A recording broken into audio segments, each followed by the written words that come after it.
कपूरावती के बच्चे जन्म लेते ही खत्म हो जाते थे।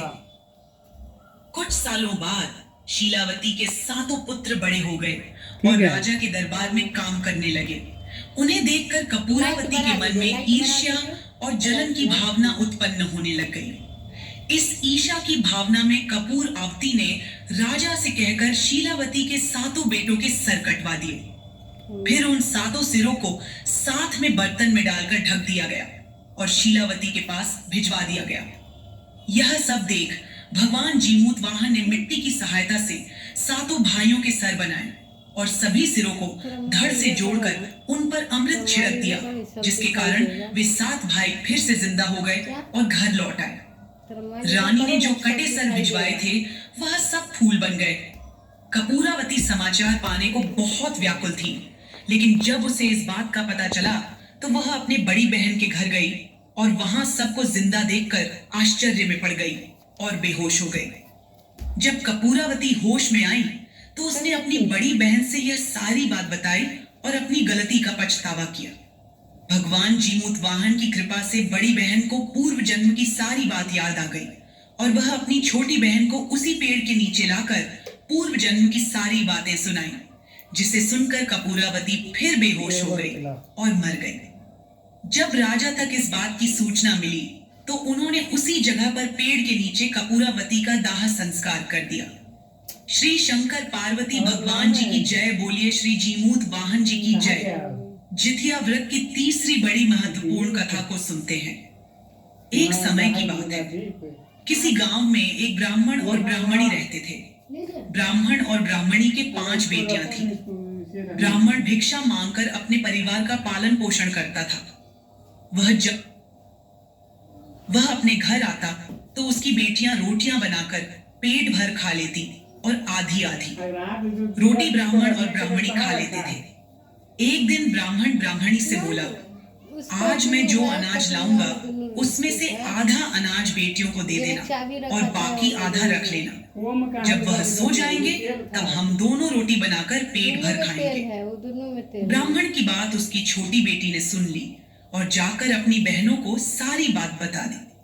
अगले दिन वह पांचों आधा अनाज का भोजन खाने के बाद वह चारों सोने चली गई। किसी ने बेलन तो किसी ने चकला, किसी ने तवा और किसी ने आटे की चलनी तो कोई परात अपने साथ लेकर सो गई। ब्राह्मणी जब रसोई में बचे हुए अनाज का खाना बनाने गई तो देखती है वहां खाना बनाने का कोई सामान नहीं था। वह बोली, आटा गूंथने की परात कहाँ है? तो बड़ी बेटी बोली, माँ मेरे पास है। ब्राह्मणी बोली, आटा छानने की छलनी कहाँ है? तो दूसरी बेटी बोली, माँ मेरे पास है। ब्राह्मणी फिर बोली, रोटी बनाने का चकला और बेलन कहाँ है? तो उसकी तीसरी और चौथी बेटी बोली, माँ हमारे पास है। ऐसा कहकर वह पांचों बचे हुए अनाज की रोटी बनाकर भरपेट खाकर अपने माँ बाप को आधी आधी रोटी देकर सो गई। अगले दिन ब्राह्मण ने अपनी बेटियों से पूछा कि तुम किसके भाग्य का खाती हो? तीनों बेटियां बोली, पिताजी हम आपके भाग्य का खाते हैं। लेकिन छोटी दोनों बेटियां बोली, पिताजी हम तो अपने भाग्य का खाते हैं। यह सुनकर ब्राह्मण को बहुत दुख हुआ। दिन रात जाकर मैं इनके लिए भिक्षा मांग कर लाता हूँ, तभी यह खाना खाती है, तो ये ऐसा कैसे कहती है अपने भाग्य का खाती है?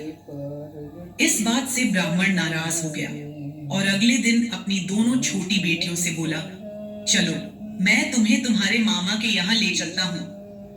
ब्राह्मण दोनों बेटियों को अपने साथ लेकर चल दिया। घने जंगल में पहुंचकर उन दोनों को एक आम के पेड़ के नीचे बैठाकर कहता है, तुम यहाँ बैठो, मैं पानी लेकर आता हूँ। दोनों बेटियों ने वहां बैठकर ब्राह्मण के वापस आने की प्रतीक्षा की। दोनों डरने लगती है। तभी उस आम के पेड़ से 2 बंदर उतर कर आते हैं। बंदरों को देखकर वह दोनों डर जाती है। बंदर उनसे बोले तो वह दोनों डरने लगती है। तभी उस आम के पेड़ से 2 बंदर उतर कर आते हैं। बंदरों को देखकर वह दोनों डर जाती है। बंदर उनसे बोले, तुम दोनों इतनी रात को यहाँ क्या कर रही हो? वह बोली, हमारे पिताजी हमें यहाँ बैठा कर गए हैं, वह अभी आते ही होंगे। बंदर बोले, यहाँ पर रात को जंगली जानवर आते हैं और वह तुम्हें खा जाएंगे।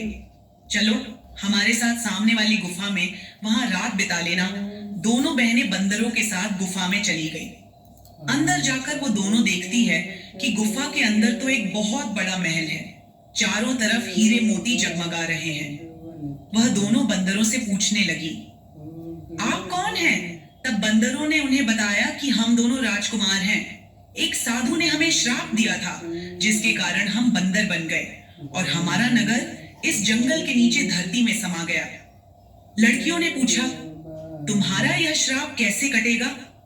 तब उन्होंने बताया कि साधु ने कहा था, अगर तुम दोनों किसी ऐसी कन्या से विवाह कर लो जो 12 वर्ष की उम्र से जितिया का व्रत करती आ रही हो, तो तुम्हारा यह श्राप टूट जाएगा और तुम्हें वापस अपना राजकुमार का शरीर मिल जाएगा। वह दोनों लड़कियां उन बंदरों से शादी करने को तैयार हो गई। शादी होते ही वह दोनों बंदर राजकुमार बन गए और वह दोनों बहनें राजकुमारी बनकर रहने लगी। कुछ समय बाद जीवित पुत्री का व्रत आया। दोनों बहनों ने जितिया का व्रत किया। जीमूत वाहन भगवान के आशीर्वाद से जंगल की जगह उनका महल वापस आ गया।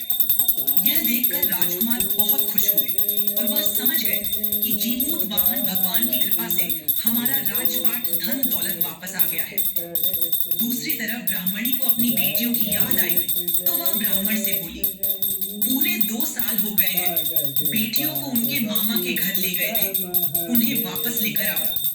ब्राह्मण मन में सोचने लगा कि अब तक तो उन दोनों को कोई जानवर खा गए होंगे। ब्राह्मणी की बात सुनकर वह जंगल की ओर चल पड़ा।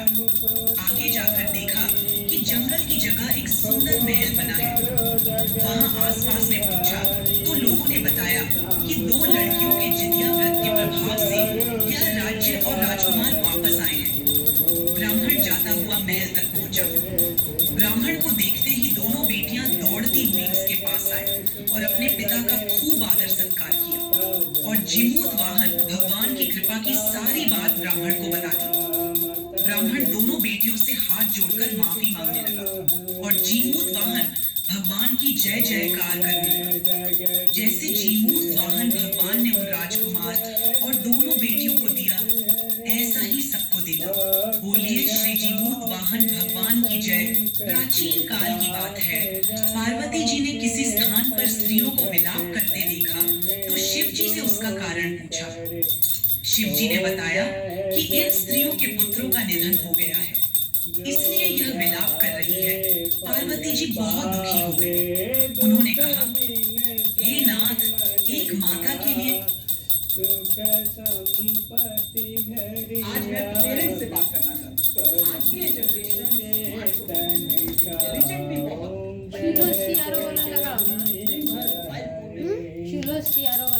है, उसमें हेरा फेरी नहीं हो सकती।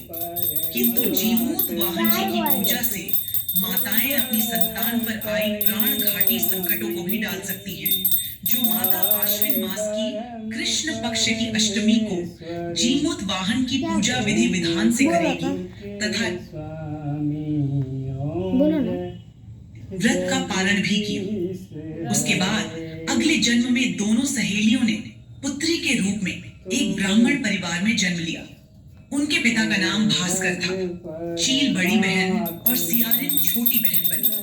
बड़ी बहन का नाम शीलावती रखा गया और उसकी शादी बुद्धिसेन के साथ हो गई। छोटी बहन का नाम कपूरावती रखा गया और उसकी शादी उस शहर के राजा मलायकेतु से हुई और छोटी बहन कपूरावती कंचनवटी नगर की रानी बन गई। अब भगवान जीमूत वाहन के आशीर्वाद से बड़ी बहन शीलावती को 7 पुत्र प्राप्त हुए, लेकिन कपूरावती के बच्चे जन्म लेते ही खत्म हो जाते थे। कुछ सालों बाद शीलावती के 7 पुत्र बड़े हो गए और राजा के दरबार में काम करने लगे। उन्हें देखकर कपूरावती के मन में ईर्ष्या और जलन की भावना उत्पन्न होने लग गई। इस ईर्ष्या की भावना में कपूर आवती ने राजा से कहकर शीलावती के 7 बेटों के सर कटवा दिए। फिर उन 7 सिरों को साथ में बर्तन में डालकर ढक दिया गया और शीलावती के पास भिजवा दिया गया। यह सब देख भगवान जीमूत वाहन ने मिट्टी की सहायता से 7 भाइयों के सर बनाए और सभी सिरों को धड़ से जोड़कर उन पर अमृत छिड़क दिया, जिसके कारण वे 7 भाई फिर से जिंदा हो गए और घर लौट आए। रानी ने जो कटे सर भिजवाए थे वह सब फूल बन गए। कपूरावती समाचार पाने को बहुत व्याकुल थी, लेकिन जब उसे इस बात का पता चला तो वह अपनी बड़ी बहन के घर गई और वहां सबको जिंदा देखकर आश्चर्य में पड़ गई और बेहोश हो गई। जब कपूरावती होश में आई तो उसने अपनी बड़ी बहन से यह सारी बात बताई और अपनी गलती का पछतावा किया। भगवान जीमूत वाहन की कृपा से बड़ी बहन को पूर्व जन्म की सारी बात याद आ गई और वह अपनी छोटी बहन को उसी पेड़ के नीचे लाकर पूर्व जन्म की सारी बातें सुनाई, जिसे सुनकर कपूरावती फिर बेहोश हो गई और मर गई। जब राजा तक इस बात की सूचना मिली तो उन्होंने उसी जगह पर पेड़ के नीचे कपूरावती का दाह संस्कार कर दिया। श्री शंकर पार्वती भगवान जी की जय बोलिए, श्री जीमूत वाहन जी की जय। जितिया व्रत की तीसरी बड़ी महत्वपूर्ण कथा को सुनते हैं। एक समय की बात है, किसी गांव में एक ब्राह्मण और ब्राह्मणी रहते थे। ब्राह्मण और ब्राह्मणी के 5 बेटियां थीं। ब्राह्मण भिक्षा मांगकर अपने परिवार का पालन पोषण करता था। वह जब भी भिक्षा मांगता तो उसे 1.25 शेर अनाज ही मिलता था। उससे ज्यादा उसे कभी भी नहीं मिला और सारा अनाज लेकर वह अपने घर आता तो उसकी बेटियां रोटियां बनाकर पेट भर खा लेती और आधी आधी रोटी ब्राह्मण और ब्राह्मणी खा लेते थे। एक दिन ब्राह्मण ब्राह्मणी से बोला, आज मैं जो अनाज लाऊंगा उसमें से आधा अनाज बेटियों को दे देना और बाकी आधा रख लेना। जब वह सो जाएंगे तब हम दोनों रोटी बनाकर पेट भर खाएंगे। ब्राह्मण की बात उसकी छोटी बेटी ने सुन ली और जाकर अपनी बहनों को सारी बात बता दी। अगले दिन वह 5 आधा अनाज का भोजन खाने के बाद वह चारों सोने चली गई। किसी ने बेलन तो किसी ने चकला, किसी ने तवा और किसी ने आटे की चलनी तो कोई परात अपने साथ लेकर सो गई। ब्राह्मणी जब रसोई में बचे हुए अनाज का खाना बनाने गई तो देखती है वहां खाना बनाने का कोई सामान नहीं था। वह बोली, आटा गूंथने की परात कहाँ है? तो बड़ी बेटी बोली, माँ मेरे पास है। ब्राह्मणी बोली, आटा छानने की छलनी कहाँ है? तो दूसरी बेटी बोली, माँ मेरे पास है। ब्राह्मणी फिर बोली, रोटी बनाने का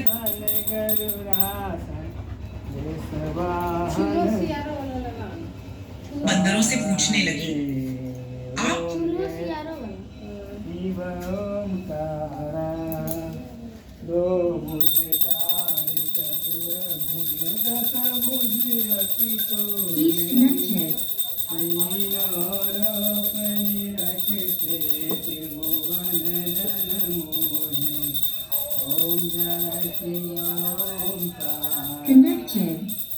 चलो प्रणाम करते हैं, पूरा पुरानिया सबको प्रणाम करते हैं। रहने तो यही ठीक है।